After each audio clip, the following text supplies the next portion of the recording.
আসসালামু আলাইকুম রহমতুল্লাহ। ৭১-এর শকুন আবার ডানা মেলেছে। ঢাকায় প্রকাশ্যে বাঙালি ঢাকা বিশ্ববিদ্যালয়ের ছাত্রকে পিটাচ্ছে, অশ্রাব্য অকথ্য ভাষায় মাদারবোর্ড ফাঁকমাক হয়ে গালি দিচ্ছে। এটা যদি ভারত করত তাহলে দেখতেন এত সময় তোলপাড় শুরু হয়ে যেত, আগুন জ্বলে যাইত।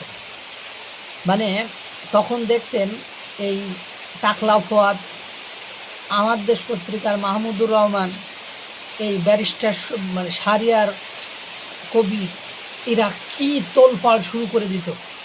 আর নুনুকাটা এক দল তৌহিদি জনতা রয়েছে, নুনুকাটা, এরা ভারত ছাড়া পৃথিবীতে আর কারোরে দেখে না। এটা যদি করতো, ঢাকা বিশ্ববিদ্যালয়ের ভেতরে ৭১-এ ২ লক্ষ মা বোনের সম্ভ্রম নষ্ট করা এই জাহেল, এই শয়তান, এই বদমাইশের উত্তরসূরি বংশধরদের বাংলাদেশে অ্যাক্সেস দিয়ে বাংলাদেশে ঢুকে বাংলাদেশের ঢাকা বিশ্ববিদ্যালয়ের ছাত্রছাত্রীদেরকে পিটায়, তখন দেখতেন এই সাদিক কাইম, তারপরে এই দাতাল মোসাদ্দেক, সর্বমিত্র চাকমা, এবি জুবায়ের, এই শুকরগুলো কি শুরু করে দিত। আজকে শুক্রবার জুম্মার শেষে দেখতেন নুনুকাটা পাবলিকের অত্যাচারে যে ইস্কন নিষিদ্ধ করতে হবে, জগন্নাথ হলের হিন্দু ছাত্র ঢাকা বিশ্ববিদ্যালয়ে ভর্তি নেওয়া যাবে না, এই ধরনের আন্দোলন হয়তো বা করে ফেলতো। তাই এরা পাকিস্তানি বীজ না, এরা মুক্তিযুদ্ধের সময় ২ লক্ষ মা বোনের সম্ভ্রম নষ্ট করছে, ৩০ লক্ষ মানুষ হত্যা করছে, সেই শকুনদের সাথে সম্পর্ক করে, তাদের সাথে প্রতিরক্ষা চুক্তি করে। আরে ভাই, তাদের দেশেরই তো, নিজের দেশেই তো কোনো প্রতিরক্ষা নেই।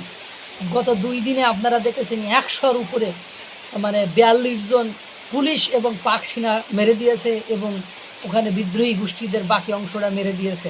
হত্যাকাণ্ড প্রতিনিয়ত, তাদের নিত্য নৈমিত্তিক ব্যাপার, তাদের জনসচেতনতা নেই, নাগরিক অধিকার নেই। এরা যদি ভারত বাংলাদেশে এসে করতো তাহলে দেখতেন এত সময় আগুন জ্বলতো। এই দেখেন কিভাবে সুন্দর করে মলম পালিশ করছে।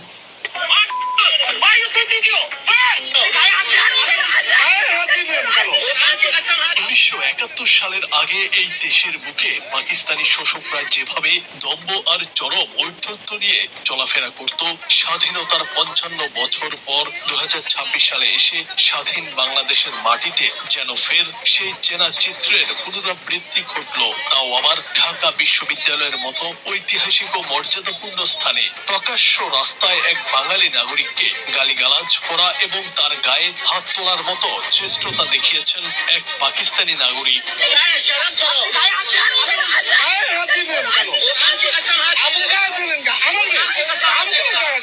ঘটনার সূত্রপাত রাস্তায় সামান্য কথা কাটাকাটি নিয়ে। জানা গেছে ওই পাকিস্তানি নাগরিকের গাড়ি প্রথমে এক বাঙালি যুবকের সাইকেলে ধাক্কা দেয়। শুধু তাই নয়, ধাক্কা দেওয়ার পর গাড়ি দিয়ে ওই যুবককে টেনে নিয়ে যাওয়ার চেষ্টা করা হয়। এই নিয়ে কথা কাটাকাটি শুরু হলে পরিস্থিতি দ্রুত উত্তপ্ত হয়ে ওঠে। এক পর্যায়ে গাড়ি থেকে নেমে এসে পাকিস্তানি নাগরিক আচমকা ওই বাঙালি যুবকের গায়ে হাত তোলেন। আকস্মিক এই ঘটনায় ভুক্তভোগী যুবক তীব্র প্রতিবাদ জানিয়ে বলে ওঠেন, আপনি আমার গায়ে হাত দিলেন কেন?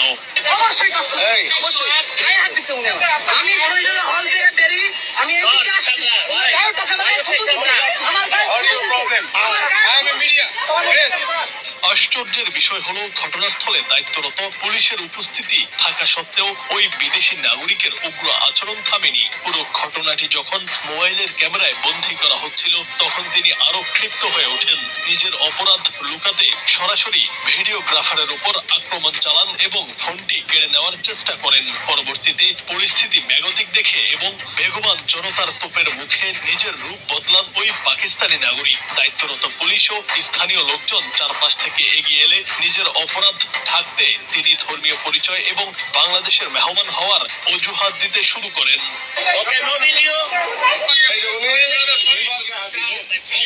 হ্যাঁ, এভাবেই আবার ফাঁক করে দেবে।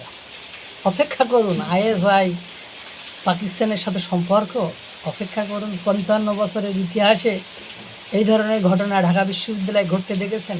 মুক্তিযুদ্ধের সময় ভারত যে সাহায্য সহযোগিতা করেছিল, ভারত কিচ্ছু বলছে না, শুধু দৃশ্য দেখে যাচ্ছে যে চীন, পাকিস্তান আর মার্কিন যুক্তরাষ্ট্র কিভাবে বাংলাদেশকে দেউলিয়া করে, সেটা শুধু দেখছে আর হাসছে। কারণ ভারতের ইতিহাস খুব গৌরবান্বিত ইতিহাস। ভারত সাহায্য করেছে মুক্তিযুদ্ধের সময়।